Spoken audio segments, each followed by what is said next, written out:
Nouvel an. Encore. Y a-t-il quelque chose que vous souhaitez faire différemment au cours des 12 prochains mois? Un nouveau régime? Jouer d'un nouvel instrument? Lire plus? Permettez-moi de vous demander ceci.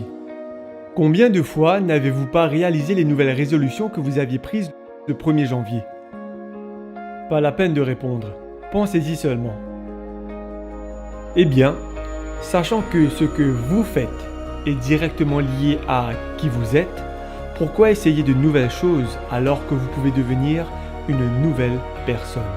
Vous voyez ce que je veux dire? Mais si vous vous dites déjà que ce n'est pas si simple, je tiens à vous rappeler ces quelques mots. Dès que quelqu'un est uni au Christ, il est un être nouveau. Donc permettez-moi de vous proposer quelque chose. En ce début d'année, soyez un être nouveau. Soyez en Christ. Soyez en Christ dès que vous ouvrez les yeux chaque matin. Soyez en Christ au petit déjeuner. Soyez en Christ pendant la semaine. À la maison, à l'école, au travail. Soyez en Christ lorsque vous êtes à l'église chaque sabbat en communion avec vos frères et sœurs. Soyez en Christ quand vous rendez la dîme, reconnaissant que tout lui appartient. Soyez en Christ en donnant votre engagement. Soyez reconnaissant envers votre seul pourvoyeur. Soyez en Christ. Connectez-vous à lui. Que vos objectifs soient les siens. Que votre routine quotidienne commence avec lui. Et que votre vie soit transformée à travers lui. En cette nouvelle année, vos projets peuvent être efficaces et durables. Vous devez simplement mettre Dieu en premier.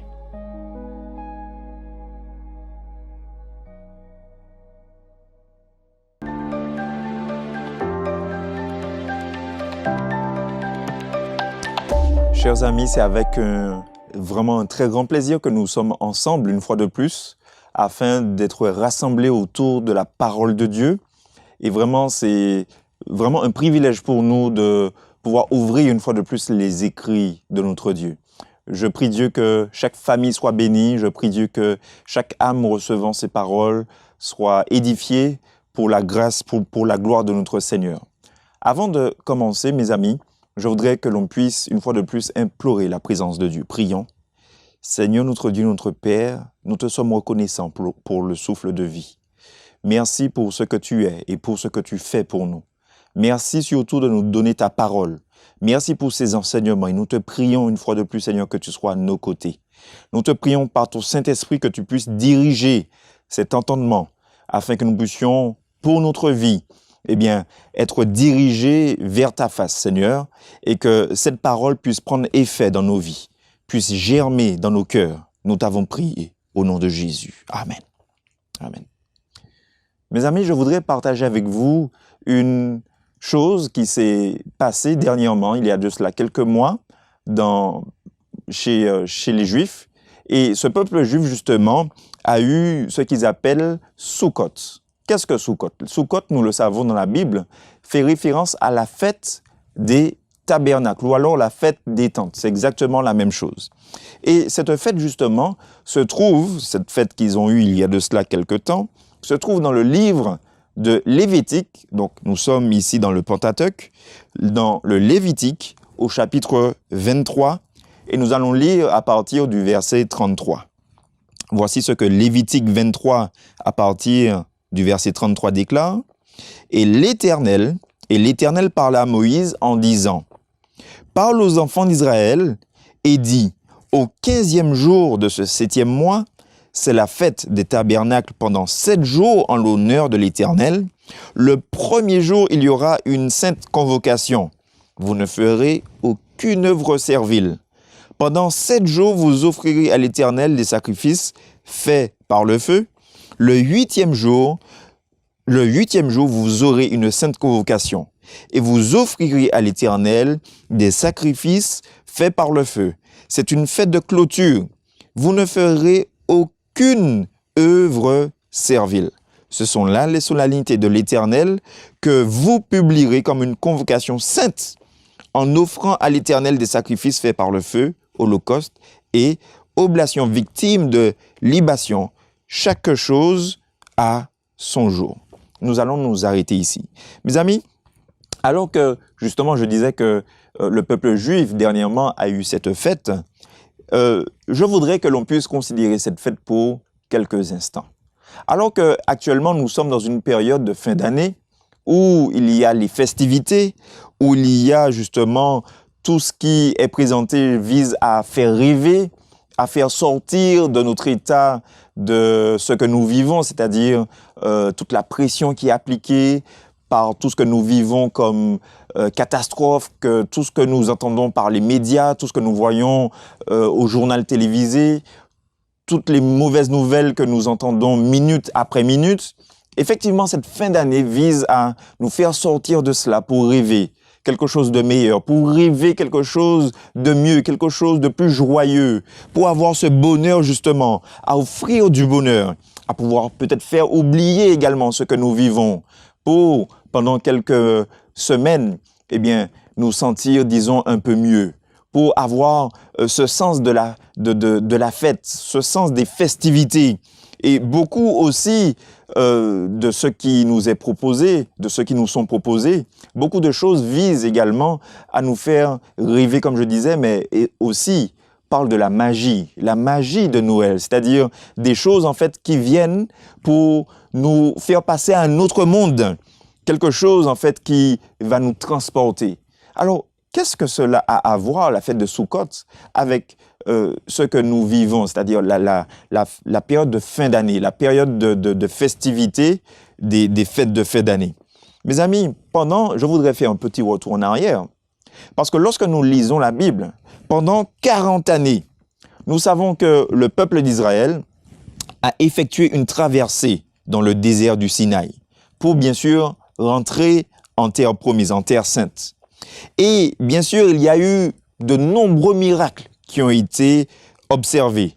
Mais l'un d'entre eux était cette colonne de feu, cette colonne de nuée également, cette nuée de gloire également, qui restait dans le peuple, en tout cas dans la tente d'assignation, qui traduisait quoi? Qui traduisait en fait la présence de Dieu.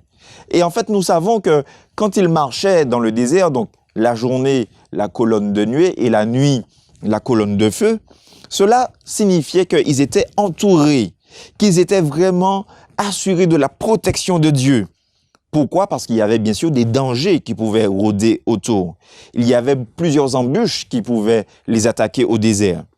Et en fait, cette fête, la fête des tabernacles, la fête de Sukkot, présentait en fait aux Israélites, alors qu'ils devaient effectivement être dans ces tentes qu'ils devaient construire pour demeurer pendant ces 7 jours, commémoraient en fait les bontés de Dieu, vraiment les grâces, les bénédictions de l'Éternel dont ils ont été l'objet, tout cela pour réaffirmer les bontés de Dieu à leur égard, c'est ce que Dieu voulait réaffirmer, les bontés de Dieu envers ses enfants, mais surtout la confiance des enfants en leur Dieu, la confiance des enfants en leur Père céleste.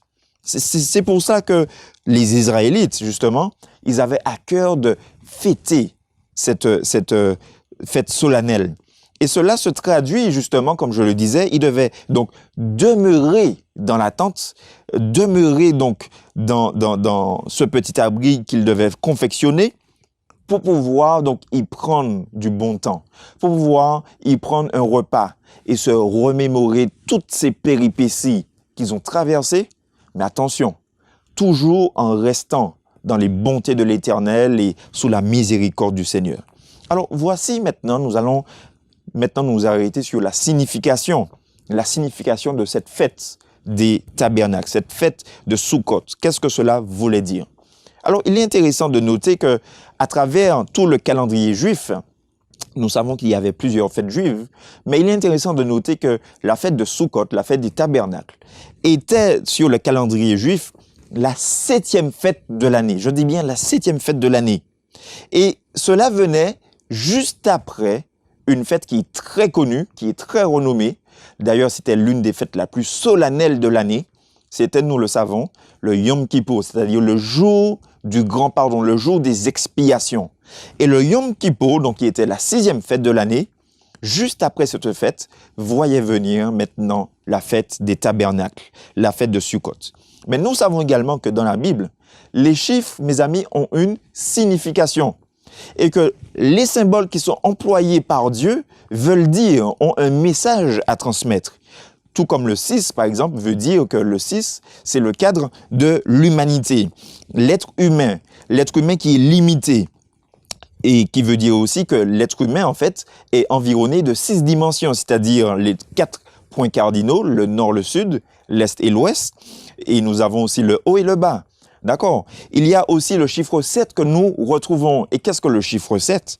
Le chiffre 7, enfin, symbolise le cycle divin de la récréation, de la recréation après la création.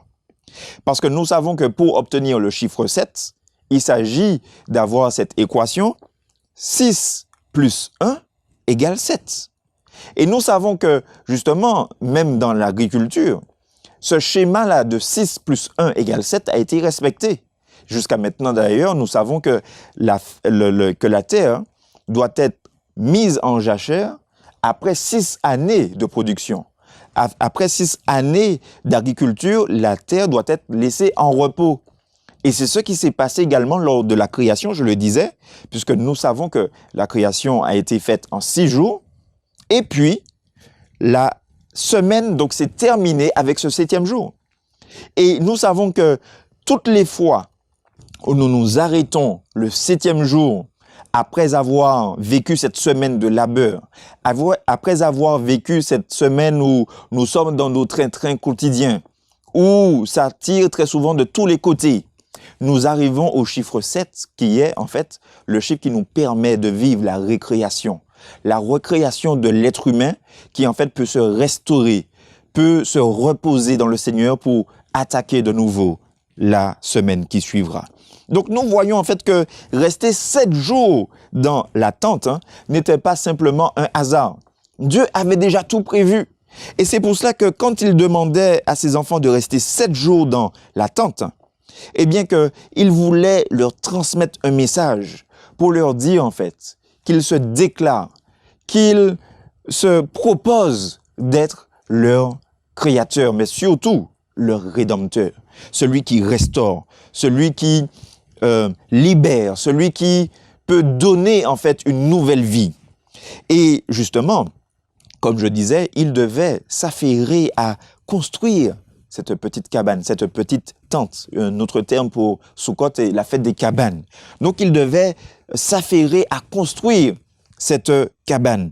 Mais une chose est importante de noter, c'est qu'ils savaient également, lorsqu'ils étaient en train de demeurer dans cette cabane, dans cette petite tente pendant 7 jours, ils savaient que ce n'était pas permanent.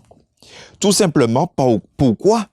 Parce que Dieu voulait leur faire voir, aussi minutieusement que cette tente avait été préparée, ils devaient comprendre que cette tente-là n'était pas éternelle, qu'elle n'était pas prévue en fait pour rester. Tout simplement parce que les Israélites devaient se remémorer qu'ils étaient de passage sur terre, qu'ils étaient en fait des pèlerinages sur terre, et que en fait rien ne doit faire écran, je dis bien, à ce qui doit être dans ma vie en fait éternel, c'est-à-dire le fait de pouvoir croire, de pouvoir vraiment avoir cette ferme assurance qu'un jour je serai pour l'éternité avec mon Seigneur. Donc rien de ce monde temporaire ne doit faire écran à cette envie, à ce désir que j'ai, mes amis, d'être un jour pour l'éternité avec le Seigneur. Et bien sûr, nous savons que le matériel, bien sûr, est utile. Mais le matériel, mes amis, doit uniquement servir à mon élévation spirituelle. En d'autres termes, le matériel doit être seulement prévu afin que je puisse être édifié, afin que je sois vraiment transporté vers mon Seigneur. Mais si c'est l'inverse, si le matériel m'attire hors de la présence du Seigneur, hors des plans de mon Dieu, hors des plans de mon Créateur, mes amis, ici, je suis en train de louper l'objectif. Je suis en train de confondre ce que le Seigneur veut réellement pour ma vie, pour ta vie, pour nous en tant que peuple de Dieu. Et c'est pour cela que, quelques jours plus tôt, on comprend mieux pourquoi le Seigneur a mis seulement quelques jours d'intervalle entre, justement, ce jour de, de la fête de Sukkot qui devait commencer. Et comme nous l'avions vu, juste avant, c'était le jour du Yom Kippour. Et nous comprenons mieux pourquoi le Yom Kippour venait juste avant. Tout simplement parce que quelques jours plus tôt, tous les péchés avaient été pardonnés. Et en fait, l'âme devait rester pure jusqu'à la fête de Sukkot. Pourquoi? Parce qu'en fait, Sukkot, d'une manière ultime, représentait le salut. C'est-à-dire représentait ce jour où nous serons dans l'éternité avec Dieu. Sukkot représentait en fait quoi? Représentait ce jour-là où nous pourrons vivre pour l'éternité avec notre Seigneur. N'est-ce pas quelque chose de merveilleux? Donc c'est pour cela effectivement que les Israélites, après avoir vécu ce jour du grand pardon, ils savaient qu'ils avaient été pardonnés, ils savaient que leur âme avait été purifiée, eh bien ils avaient à cœur, mes amis, de pouvoir ils avaient à cœur de se conserver, de se garder pur jusqu'à justement à cette fête qui représente le ciel. Alors oui, ils avaient des occasions de chuter.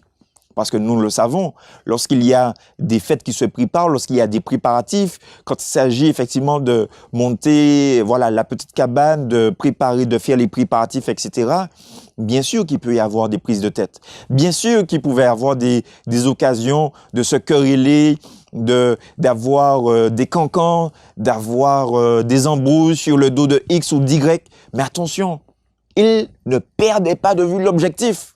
L'objectif était plus grand que tous ces préparatifs. L'objectif était ailleurs.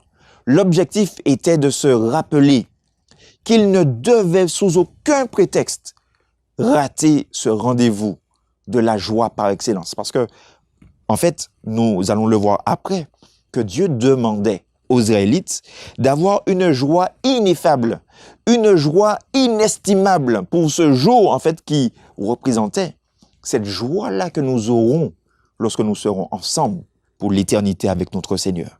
Et c'est pour cela que, aujourd'hui, mes amis, alors que nous savons que le Seigneur frappe à la porte de chaque enfant, afin que nous puissions l'accepter, et que le jugement est en train d'avoir lieu, c'est-à-dire que Dieu, nous le savons dans sa parole, il nous présente le fait que les œuvres comptent. Les œuvres, en fait, vont traduire si nous l'acceptons dans notre vie ou si nous acceptons l'ennemi, si nous l'acceptons ou si nous le rejetons. Eh bien, tout cela doit nous faire prendre conscience que nous devons rester vigilants, que nous devons, malgré tout ce qui tourne autour de nous, mes amis, malgré tout ce que nous pouvons expérimenter mois après mois comme fêtes mondaines que nous avons, nous devons comprendre que ce que nous vivons doit être en fait à l'image de notre Dieu, c'est-à-dire avoir l'esprit de l'éternité, avoir cette espérance, comme on dit. L'espérance, c'est-à-dire ce feu-là qui brûle en nous pour être certain, pour être déterminé, pour atteindre la patrie céleste. Et je dis amen à cela. Et c'est pour cela, mes amis, que, en fait, malgré ces préparatifs, je disais, ils étaient vigilants. Ils savaient que quelque chose de plus grand les attendait. Ils savaient également que lorsqu'ils s'affairaient plus à parler des choses de la fête, les choses justement qui représentaient cette joie, eh bien, ils n'avaient plus le temps pour les peccadilles. Ils n'avaient plus le temps pour les pertes de temps, justement. Ils n'avaient plus le temps pour les « on m'a dit que ». Ils n'avaient plus le temps pour les choses qui étaient terre à terre.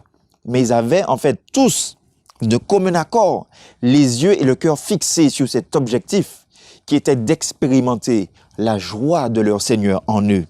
Et c'est pour cela que le verset 36 que nous avons lu tout à l'heure nous dit, et le Seigneur dit, que le 8e jour, vous aurez une sainte convocation. Alors je me suis dit, mais après le chiffre 6, maintenant le chiffre 7, et là nous arrivons finalement au chiffre 8. Mais pourquoi le chiffre 8? Parce que dans la Bible, en fait, le chiffre 8 représente quoi? Représente l'infini, représente l'éternité. D'ailleurs, il y a effectivement ce petit signe qui est assez courant aujourd'hui, le 8 allongé, où effectivement ce chiffre représente quoi? L'infinité. Donc effectivement, le 8e jour visait à montrer aux enfants d'Israël que une autre semaine commençait. Puisque nous savons qu'une semaine est composée de 7 jours. Mais le 8e jour, une autre semaine commençait. Donc le dimanche d'après, la semaine recommençait, le 8e jour. Et donc, attention, cette nouvelle semaine ne recommençait pas en se disant, bon ben voilà, tout est fini, on doit ranger tout le matériel et rentrer à la maison. Non, ce 8e jour commençait, selon la Bible, le verset 36 dit, vous aurez une sainte convocation. Mais nous savons dans la Bible que toutes les fois où la sainte convocation était donc ordonnée par l'Éternel, la sainte convocation était toujours suivie de réjouissance, de festivité. Ce qui veut dire que, en fait, cette fête de Sukkot, mes amis, alors qu'elle avait commencé le 1er jour et qu'elle était censée s'achever le 7e jour, comme nous le voyons pour les autres fêtes, le Seigneur dit non. Elle ne va pas s'arrêter le 7e jour, mais le 8e jour, elle va continuer, mais elle va continuer, mes amis, sous le signe de l'infinité, sous le signe de l'éternité. Et c'est ainsi qu'après cette 8e journée de fête, de réjouissance, mes amis, eh bien, au cours de la semaine, cette fête prenait fin. Mais cette fête prenait fin, en fait, je veux dire à Jérusalem, mais jamais dans leur cœur. Pourquoi? Parce que quand ils repartaient dans leurs demeures respectives pour reprendre le cours de la vie, ils repartaient avec le sentiment d'inachevé. Ils repartaient avec ce sentiment que finalement, la semaine a commencé par cette convocation, mais en fait ne s'est pas terminée. Et c'est pour ça qu'ils repartaient chez eux avec cette continuité-là dans leur cœur, sur le point de départ qui est donc le 8e jour, donc le chiffre 8 qui, je l'ai dit, c'est le signe donc c'est le symbole de l'éternité, de l'infinité. Donc en fait, ils devaient repartir chez eux, mes amis, comme pour leur instruire, comme pour leur apprendre. Ils étaient instruits pour comprendre que cette joie-là ne devait pas s'arrêter. Cette joie-là devait être éternelle. Et lorsqu'ils repartaient chez eux, mes amis, et qu'ils se remémoraient toute cette fête qu'ils avaient vécue, qu'ils avaient expérimentée, et ce 8e jour qui avait commencé, mais en laissant un arrière-goût d'inachevé, ils avaient donc à cœur maintenant de pouvoir transporter avec eux, de pouvoir continuer tout le long de leur route, pendant la semaine, etc. Et les temps à venir, de pouvoir continuer donc cette fête qui représentait la joie du salut, la joie d'être racheté, la joie d'être avec notre Seigneur comme Apocalypse nous le dit dans le chapitre 21 et 22 sur la mer de Ver, mes amis, où nous serons au trône du Très-Haut, où nous pourrons chanter le cantique des rachetés, où nous pourrons vraiment être ensemble pour nous rappeler les riches bénédictions dont nous avons été l'objet. Oh mes amis, alors que les Israélites devaient encore éprouver cette joie, encore se dire, bon, ben voilà, nous devons recommencer une période de festivité. Oh, leur cœur n'était pas dans le manger et dans le boire, mais leur cœur en fait était vraiment attaché à être joyeux d'avoir été appelés à la rédemption. Leur cœur était joyeux, mes amis, d'être appelés enfants de Dieu. Leur cœur était joyeux de pouvoir se réjouir, puisque comme je le disais, c'est la seule fête dans tout le calendrier juif où il était donné cet ordre, tu te réjouiras, tu feras cette fête avec réjouissance. Oh mes amis, nous pouvons être chrétiens, car tout le monde dit aujourd'hui je suis chrétien. Mais très peu aujourd'hui expérimentent la joie du salut. C'est-à-dire que dans tous mes faits et gestes, eh bien, vraiment retransmettre cette joie en fait qui m'inonde parce que je sais qu'un jour le Seigneur va revenir me chercher. Mes amis, cette joie-là, elle doit se transmettre. Cette joie-là, elle doit être omniprésente. Et nous ne devons pas attendre la période de fin d'année, mes amis, pour écouter les publicités qui nous promettent joie, qui nous promettent bonheur, qui nous promettent des fêtes ensoleillées, enchantées, des fêtes de magie avec tout ce qui s'ensuit pour, par exemple, le temps d'un film bien réalisé pour contempler justement cette joie à la télé. Non, nous ne devons pas non plus espérer dans ce boire et ce manger que nous attendons pendant toute l'année et puis se dire, voilà, c'est ça mon achèvement. Mes amis, nous devons avoir une joie mais une joie qui n'est pas sur terre, une joie qui n'est pas passagère, une joie qui n'est pas temporaire, une joie qui ne vient pas de l'homme ou d'une fête de l'homme, mais une joie en fait qui est donnée par Dieu et une joie qui est promise par Dieu quant à en fait être un jour dans l'éternité sans fin. Dans l'éternité en fait qui ne sera jamais plus comparable à ce que nous vivons ici-bas sur terre.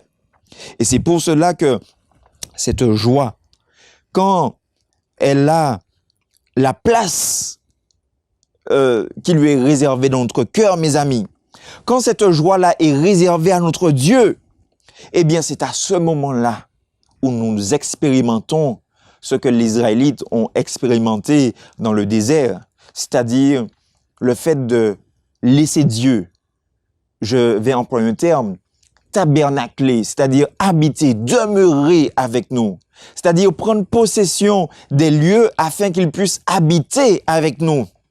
Eh bien, quand Dieu habite avec moi, c'est là justement où je peux expérimenter la vraie joie de Sukkot qui me rappelle qu'un jour, je serai avec Dieu. Je pourrai discuter avec lui, échanger avec lui. C'est ce que cette joie-là qu'ils expérimentaient, la joie de la fête de Sukkot, la joie de la fête des tabernacles, de la fête des tentes, de la fête des cabanes. C'est ce que cela transmettait. Et cette joie-là, quand elle est vraiment comprise, eh bien, peut laisser Dieu habiter en moi de telle manière à ce que, en fait, je ne suis plus le même, mais je suis transformé. Et pour cela, mes amis, je dois en fait comprendre que je dois m'annuler afin que Dieu puisse venir en moi et me donner cette joie. Oh, beaucoup se demandent, mais pourquoi ne pas se laisser aller? Pourquoi ne pas, en cette période de fin d'année, eh bien, faire comme tout le monde et laisser cours à l'humanité, laisser cours à la chair, laisser cours à tout ce qui nous est proposé? Mais mes amis, laissez-moi vous dire quelque chose. Cette joie-là dont il est fait référence dans la Bible, le terme joie vient du mot simha. Et le mot simha a une racine, sa mère en fait, qui est de la même racine que le mot ramouche. Et le mot ramouche, laissez-moi vous dire, veut dire quelque chose. Donc, pour résumer, donc c'est la même étymologie que le mot simha, qui veut dire en fait s'armer de force pour le combat spirituel, afin que cette joie-là ne puisse pas me quitter. Et je dis amen à cela. Je reprends cela. Le mot simcha nous ramène à un terme qui veut dire s'armer de force pour le combat spirituel, afin que cette joie-là ne puisse pas me quitter. Mes amis, c'est exactement ce dont il est fait question dans la fête des tabernacles. Parce que comme je vous disais, lorsqu'ils faisaient leur préparatif, oui, c'est vrai, les épreuves arrivaient. Oui, c'est vrai, ils pouvaient peut-être tomber en chemin. Mais qu'est-ce qu'ils faisaient? Cette vraie joie-là les habitait de telle manière à ce qu'ils étaient armés pour le combat spirituel, afin de repousser l'ennemi, mes amis, afin de repousser la tentation et de pouvoir rester dans la joie de notre Dieu. Et je dis amen à cela. Et c'est ce que nous devons comprendre aujourd'hui, que la joie, mes amis, qui nous est tellement proposée, tellement promise par les hommes, où très souvent nous avons comme promesse monts et merveilles, mes amis, si nous ne comprenons pas que cette joie-là ne doit être trouvée qu'en notre Dieu, et que pour y parvenir, je dois également y mettre du mien pour repousser les attaques de l'ennemi et pour chercher la face du Seigneur, mes amis, cette joie-là ne pourra pas être complète. Parce que nous savons que ceux qui pourront chanter le cantique des rachetés, ce seront les vainqueurs. Et qui dit vainqueur dit combat. Et qui dit combat dit en fait grâce à Dieu, eh bien que nous avons remporté la victoire. Mes amis, voici la bonne nouvelle de cette fête qui a été célébrée par les Juifs il y a de cela quelques mois. C'est que cette célébration rappelait même aux grands pécheurs, et attention, je dis même aux grands pécheurs, que la joie du salut est aussi pour eux. Et je dis amen à cela. Mes amis, nous devons comprendre que quel que soit mon passé, quelles que soient mes actions, quelles que soient mes fautes, j'ai aujourd'hui une véritable opportunité. Et c'était ça la bonne nouvelle de Sukkot. C'est que quel que soit ce qui avait pu se produire dans le passé, aujourd'hui, qui était une fête unique dans l'année, d'accord, la fête de Sukkot était unique, eh bien, le Seigneur me tendait la main et pouvait faire de moi un racheté, un vainqueur, un victorieux, quelqu'un qui remporte la victoire, car il a la joie du salut, la joie d'appartenir au Seigneur. Oh, mes amis, quelle bonne nouvelle! Quel enseignement vraiment inestimable de voir que le Seigneur nous dit, malgré ce que nous pouvons vivre, il nous attend les bras ouverts pour nous donner la vraie joie, la joie du salut. Alléluia, prions. Seigneur notre Dieu, nous te remercions pour cette joie que tu nous accordes dans ta parole de Dieu. Cette joie, effectivement, qui était dessinée par cette fête de Sukkot que tu avais donnée aux Israélites, mais qui aujourd'hui nous permet de comprendre qu'un jour tu reviendras nous chercher et que ce jour-là, la fête sera complète, elle sera parfaite et que notre joie aussi sera complète en toi.